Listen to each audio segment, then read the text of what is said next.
Truck પલટી જતા road પર કેરીનો જથ્થો રઝળ્યો છે। વાપી નજીક આ અકસ્માત થયો હતો। અકસ્માત થતા રસ્તા પર કેરીની રેલમછેલ થઈ। વાપી બલીઠા હાઈવે ઉપર કેરી ભરેલ ટ્રક પલટી ગયો તો રસ્તા પર કેરીનો જથ્થો જોઈને સ્થાનિક લોકોએ કેરી લેવા માટે પડાપડી કરી હતી અને એક તરફ અકસ્માત અને બીજી તરફ લોકોની ભીડના કારણે હાઈવે પર ટ્રાફિક જામ થયો। વાપીના બલીઠા નજીક અમદાવાદ મુંબઈ નેશનલ હાઈવે પર કેરી ભરેલી એક ટ્રક પૂર ઝડપે પસાર થઈ રહી છે।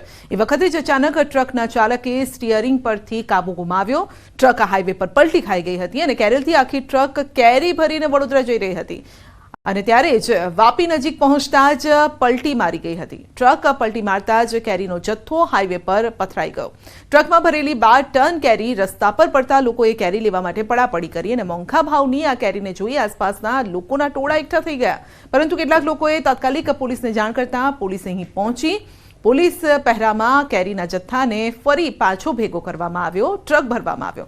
સદનસીબે આ ઘટનામાં ટ્રક ચાલકનો બચાવ થયો છે।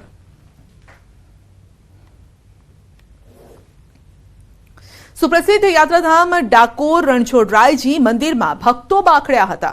વહેલી સવારે મંગળા આરતી દર્શન સમયે ભક્તો વચ્ચે છૂટા હાથની મારામારી થઈ। દર્શન કરવાની બાબતમાં ટોળાએ મારામારી કરી। મારામારીના દ્રશ્યો કેમેરામાં કેદ થયા છે। સમગ્ર બાબતને લઈને ભક્તોનું ટોળું પહોંચ્યું police station.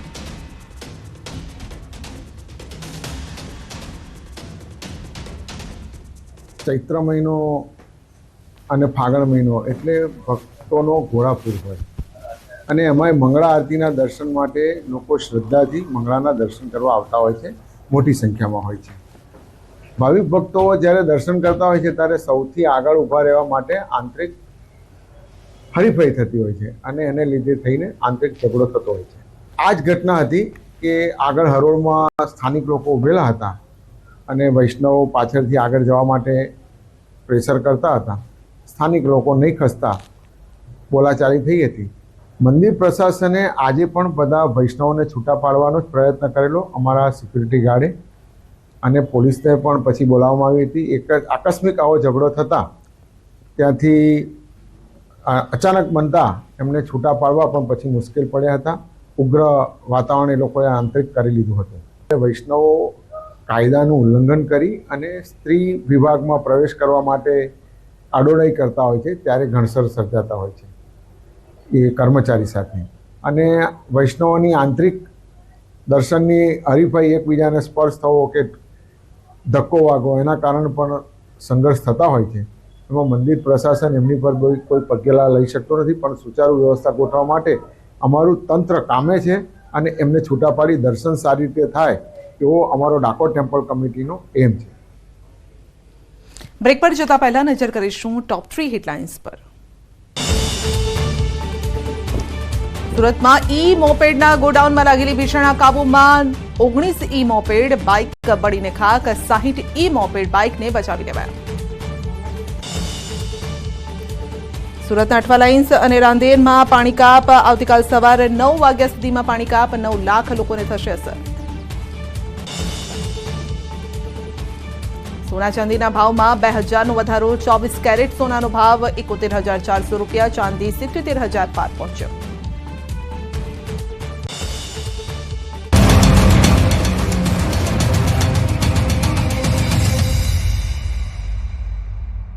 Luby pumps, flow नहीं फोर्स।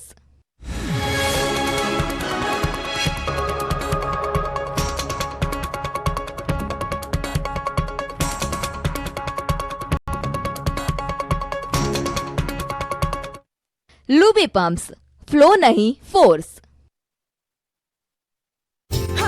આગાહી તે દરમિયાન ચક્રવાતોનો પ્રવાહ આવશે તો ઓગસ્ટ સપ્ટેમ્બરમાં વરસાદ સારો રહેશે।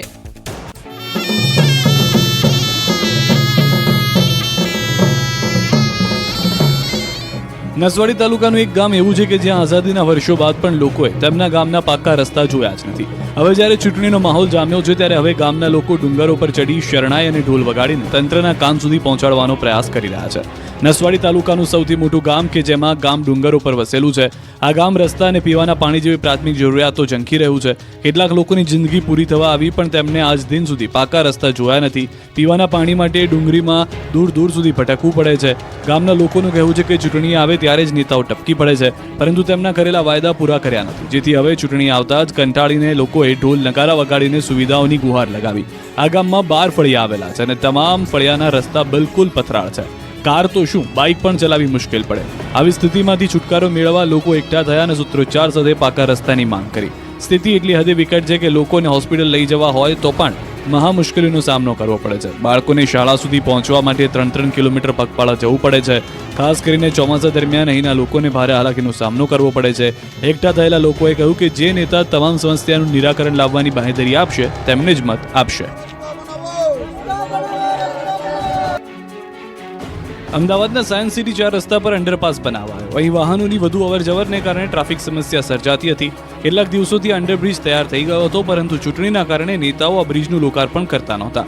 બ્રિજ તૈયાર હોવા છતાં લોકો માટે ઉપયોગમાં આવતો નહોતો, જેથી વાહન ચાલકોએ જાતે જ આ બ્રિજને અવરજવર માટે ખુલ્લો મૂકી દીધો. વાહન ચાલકોએ જાતે જ સોલાથી ભાડજના બ્રિજનું લોકાર્પણ કરી નાખતા વાહન ચાલકોને મોટી રાહત મળી. કેટલાય દિવસોથી જનતા બ્રિજના લોકાર્પણની રાહમાં હતી, પરંતુ આચારસંહિતાને કારણે અંડરપાસ બનેલો હોવા છતાં તેનું લોકાર્પણ નહોતું થતું. હવે જનતાએ પોતે જ લોકાર્પણ કરી દેતા વાહન ચાલકો અવરજવર કરી રહ્યા છે. ઉનાળો જામી રહ્યો છે, કાળઝાળ ગરમી શરૂ થઈ ગઈ છે. લોકોને ધૂમધકતા તાપમાં બહાર નીકળવું મુશ્કેલ બન્યું છે. આવા સમયે અબોલ પશુ પક્ષીઓ માટે પણ ઝૂ સંચાલકોએ ચિંતા કરી છે.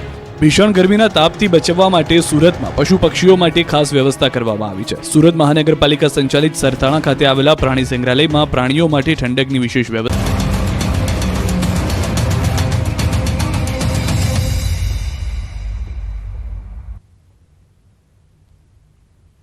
અમદાવાદ શાસ્ત્રીનગર વિસ્તારમાં ખાણીપીણીની દુકાન પર મારામારીની ઘટના ઘટી છે. શાસ્ત્રીનગર પાસે આવેલ સરદાર કોમ્પ્લેક્સમાં આ ઘટના ઘટી. ચા નાસ્તાના પૈસા આપવા બાબતે મારામારીમાં 3 સામે ફરિયાદ થઈ છે. ઘાટલોડિયા પોલીસ સ્ટેશનમાં નોંધાઈ પોલીસ ફરિયાદ. તો સીસીટીવી પણ સામે આવ્યા છે. મારામારીના કેટલાક શખ્સોએ દુકાનમાં તોડફોડ પણ કરી.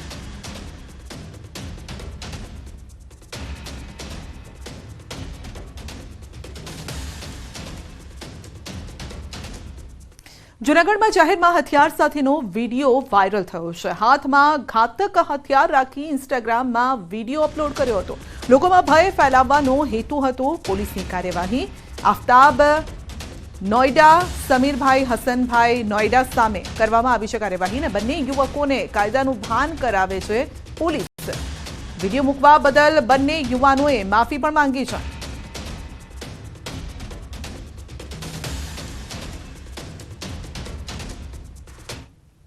જસદણના દેવપરા ગામ નજીક બિલિયા મહાદેવના મંદિરમાં મહંતનો આપઘાત. મંદિરના મહંતે ગળે ફાંસો ખાઈને જીવન ટૂંકાવ્યું છે. મહંતે મોડી રાતના આપઘાત કર્યો હોવાની સ્થાનિકોમાં ચર્ચા છે. વહેલી સવારે સેવકો મંદિરે દર્શન કરવા આવ્યા હતા અને ત્યારે તાત્કાલિક પોલીસને જાણ પણ કરી. ઝાડ સાથે દોરડો બાંધી ગળે ફાંસો ખાઈ જીવન ટૂંકાવ્યું છે. આપઘાત કરવાનું કારણ અકબંધ છે. જસદણ પોલીસે આગળની કાર્યવાહી હાથ ધરી છે. સુરત અઠવા રાંદેરમાં આજે પાણી કાપ. રાંદેર વોટર વર્ક્સમાં લાઇન શિફ્ટિંગ અને બદલવાની કામગીરીને લઈને પાણી કાપ છે. કાલે ઓછું પ્રેશરથી પાણી મળશે. 9 લાખ લોકોને અસર થશે.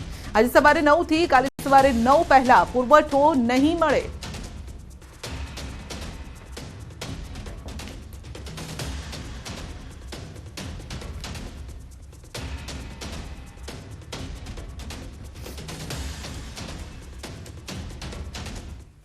કેન્દ્રીય મંત્રી પરસોત્તમ રૂપાલા દ્વારા ક્ષત્રિય સમાજ વિરોધ કરેલી ટિપ્પણીને લઈને વિવાદ વધુને વધુ ઘેરો બન્યો છે. ત્યારે હિંમતનગર ખાતે સાબરકાંઠા જિલ્લાના ક્ષત્રિય સમાજના આગેવાનો યુવાનો એકઠા થયા.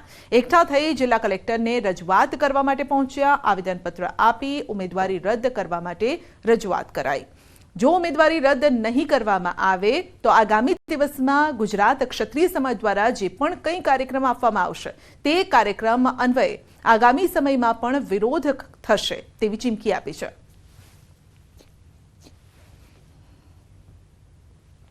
મહીસાગરમાં જિલ્લા ક્ષત્રિય સમાજ દ્વારા કલેક્ટરને આવેદનપત્ર આપવામાં આવ્યું. જિલ્લા અલગ અલગ ક્ષત્રિય સંગઠન એકત્રિત થઈ વિરોધ કરી આવેદનપત્ર આપવામાં આવ્યું છે. રૂપાલાને જ્યાં પણ ટિકિટ આપશે ત્યાં વિરોધ કરવામાં આવશે તેવું ક્ષત્રિય સમાજનું કહેવું છે.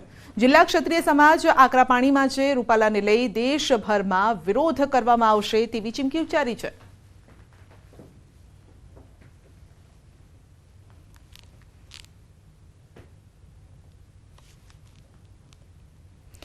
ચૂંટણી ઢંઢેરાની ચર્ચા કરવા દિલ્હીમાં ભાજપ મેનિફેસ્ટો સમિતિની બેઠક ચાલી રહી છે અને જેમાં મુખ્યમંત્રી ભૂપેન્દ્ર પટેલ પણ સામેલ છે.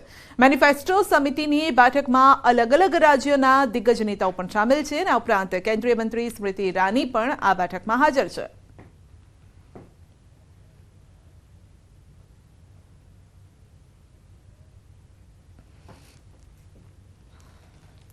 તો દક્ષિણ ગુજરાતના ખેડૂતો માટે ખાસ દિવસ છે. સહકારી શુગર મિલો શેરડીના ટન દીઠ ભાવો જાહેર કરશે. સહકારી શુગર મિલો 3 લાખ ખેડૂતો અને 5 લાખ ખેત મજૂરોને રોજગારી આપે છે. શુગર મિલોની બોર્ડ ઓફ ડિરેક્ટરની બેઠક યોજાશે. વાતાવરણમાં અવારનવાર બદલાવ, શહેરીકરણના કારણે 8 લાખ ટન ઉત્પાદન ઓછું નોંધાયું છે. સમગ્ર ભારતમાં દક્ષિણ ગુજરાતની સહકારી શુગર મિલો ટેકાના ભાવ કરતાં વધુ ભાવ ચૂકવે છે.